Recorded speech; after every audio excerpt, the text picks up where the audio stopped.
Olá pessoal, tudo bem com vocês? Espero que vocês estejam bem e com saúde. Nós vamos fazer hoje um Pela Ordem especial, trazendo aí a prova da Fundação Getúlio Vargas, o exame 18. Uma questão do exame de número 18. Amigos, uma questão que envolve repartição de competências. Por favor, eu preciso entender que, em princípio, nós vamos ter de enfrentar, toda vez que se fala em repartição de competência, eu gosto sempre de dizer aos meus alunos o seguinte: quando se fala em repartição de competência, temos de ter, em primeiro lugar, coloca aqui uma lousinha básica para mim, ó. A primeira coisa que eu gosto de ensinar numa aula é que nós temos a União, os estados, o Distrito Federal e os municípios, e aqui a gente tem a República Federativa do Brasil. A República Federativa do Brasil.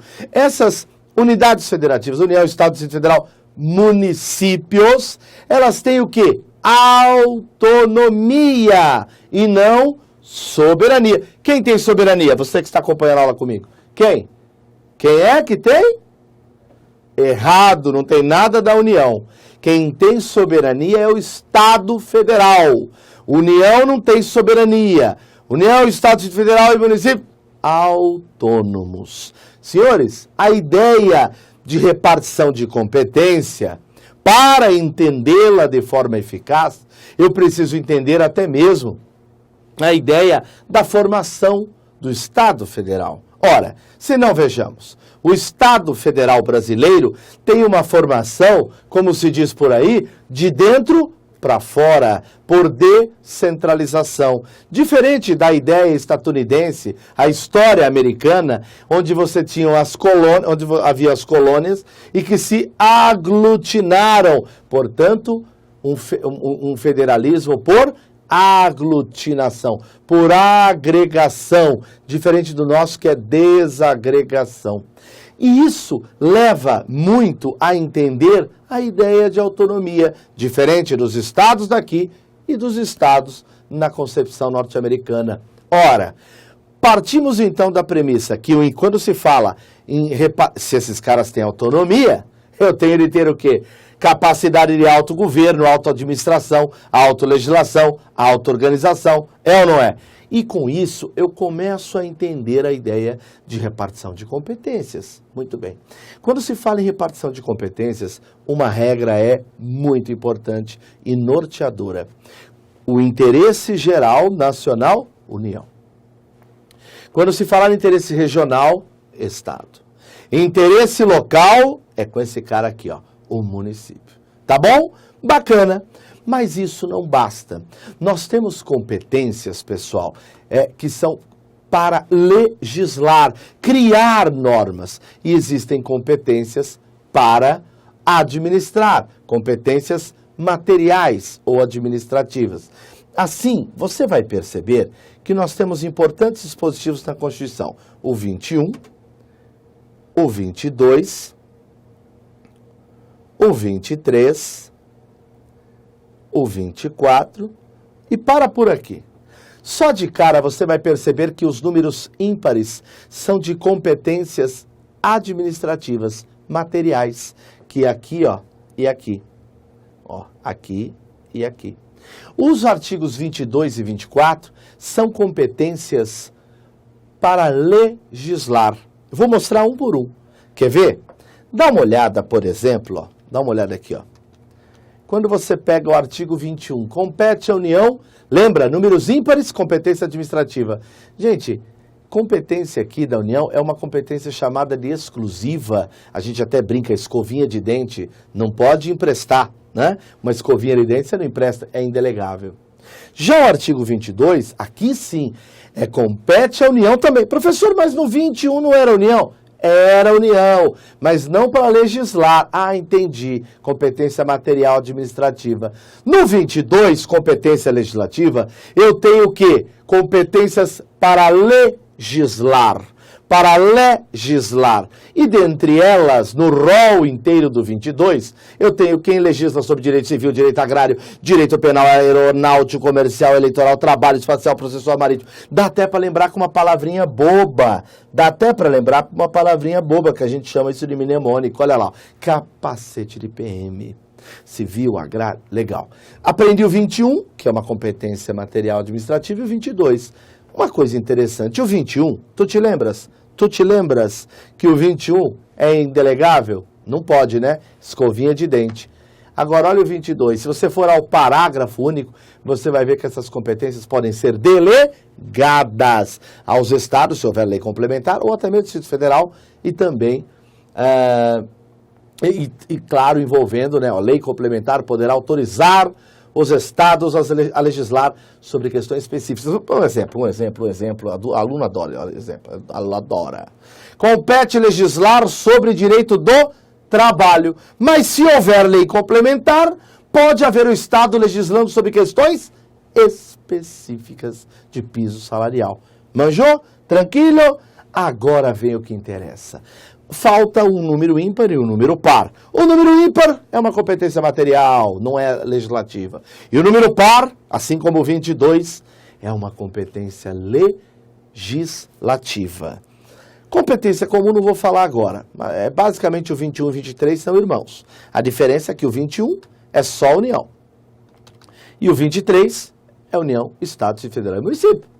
O 22 é só a União. Quer dizer, pode delegar. Né? E o 24 é a competência concorrente, que envolve União, Estado, Distrito Federal. Galera, então quem legisla sobre direito tributário? Tanto pode ser a União, tanto pode ser os Estados, tanto pode ser o Distrito Federal. Fechou?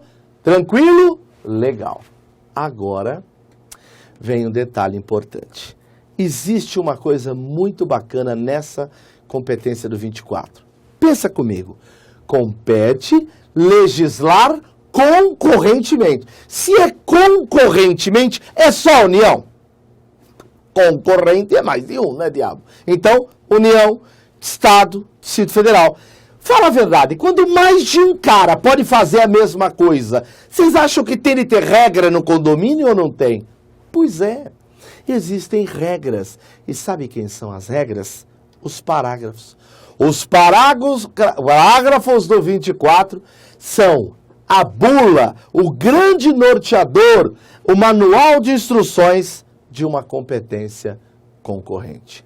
Percebam, no âmbito da legislação concorrente, ele não falou de qualquer uma, galera. Ele falou da concorrente. No âmbito da legislação concorrente, a União vai estabelecer normas gerais. A competência da União para estabelecer normas gerais, ela não exclui a suplementar dos estados. Legal. Então, no âmbito da concorrente, a União, normas gerais. Agora vem a pergunta, se não tiver normas gerais da União? Pois é, olha que legal. Não havendo lei federal sobre normas gerais, os estados vão exercer a competência, como se diz, eles vão nadar de braçada. Os estados, eles exercerão a competência legislativa plena para atender às suas peculiaridades. Legal? Então, não havendo lei federal na concorrente, o estado pode, tranquilo. Agora, imagina que o estado não teve lei federal, veio a lei estadual, e aí depois, olha quem veio. A lei federal. A superveniência veio depois da lei federal. O que ela faz com a estadual? Ela suspende a eficácia da lei estadual naquilo que lhe for contrário. Senhores, vem para cá. Olha o que caiu na prova da Ordem dos Advogados do Brasil. A Assembleia Legislativa do Estado M, ao constatar a ausência de normas gerais, então, olha que interessante, constatou a ausência de normas gerais sobre uma matéria em que a União, os Estados e o Federal possuem competência concorrente. Ele foi bonzinho, ele já falou que é a competência concorrente. Poderia ter sido mal na prova, ele não foi.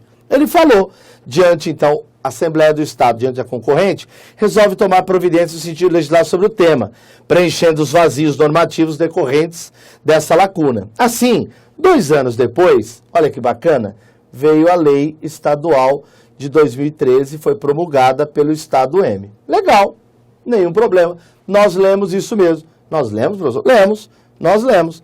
Nós lemos sim, olha lá, ó, no âmbito da concorrente é a União, mas não exclui do Estado. Se não tiver lei federal, o Estado pode exercer competência plena. Nenhum problema, nenhum problema, nenhum problema. Continuando a nossa análise. Há 2 anos depois, aí vem, olha aqui, ó, 2 anos após a lei estadual ter sido promulgada pelo Estado, o Congresso promulgou uma lei federal de 2015 estabelecendo normas gerais. E aí, gente, como é que fica essa lei que veio depois da lei estadual numa concorrente? Ela revoga? Claro que não, gente. Ela perde a eficácia? O que nós aprendemos, hein? Ela não pode viger no território M? Como é que é? Não, peraí, ela perde a sua eficácia? Ah, tá. Ela perde sua eficácia somente naquilo que contrariar as normas gerais introduzidas pela lei federal, mantendo a eficácia que foi compatível com a lei federal, seja suplementar a ela. Pô, bonita essa, bonita mesmo, né? Essa aqui, gente, vocês vão reparar que a letra C fala que não pode viger, eu até agora estou indo com a B. E a letra D, a competência legislativa concorrente, por ser uma espécie da comum, não é comum. Então, a D está fora do baralho, a A está fora do baralho, pode ser bola ou cavalo. Cavalo não pode, porque não pode viger no território. Gente, qual é a regra que nós falamos? Qual é a regra? Que a superveniência de lei federal suspende a eficácia da lei estadual naquilo que lhe for contrário. Portanto, gabarito, letra B, de Bosque. Senhores, podem dizer que essa questão é dificílima ou não? Com técnica, não é? Vocês conseguem trabalhar bem. Então, fica aí a questão resolvida. Eu espero, foi uma aula breve, por favor. Espero que tenha sido proveitoso para vocês. Convido vocês a conhecer o neafconcursos.com.br, nosso curso da Ordem dos Advogados do Brasil, tanto de primeira fase quanto de segunda fase. Sejam muito bem-vindos. Foi um curso muito bem preparado, um curso que trouxemos, claro, a maioria dos professores advogados, mas nós temos no corpo, né? É legal isso, né? Nós temos professores desde juiz federal, desembargadora do Tribunal Regional do Trabalho, procuradores do Estado, procuradores de Justiça do Ministério Público. Isso é muito importante para cada um trazer uma boa visão sobre aquele ponto. Isso é muito enriquecedor. Então, gostaria de convidá-los a conhecer o nosso curso da Ordem dos Advogados do Brasil. Vocês vão se surpreender. Muito obrigado por essa oportunidade. Até a próxima. Tchau. Não perca os nossos programas que envolvem o Pela Ordem, hein? Ou qualquer outro. Você pode se inscrever no canal do YouTube, lá do neafconcursos.com.br. Valeu, pessoal. Tchau.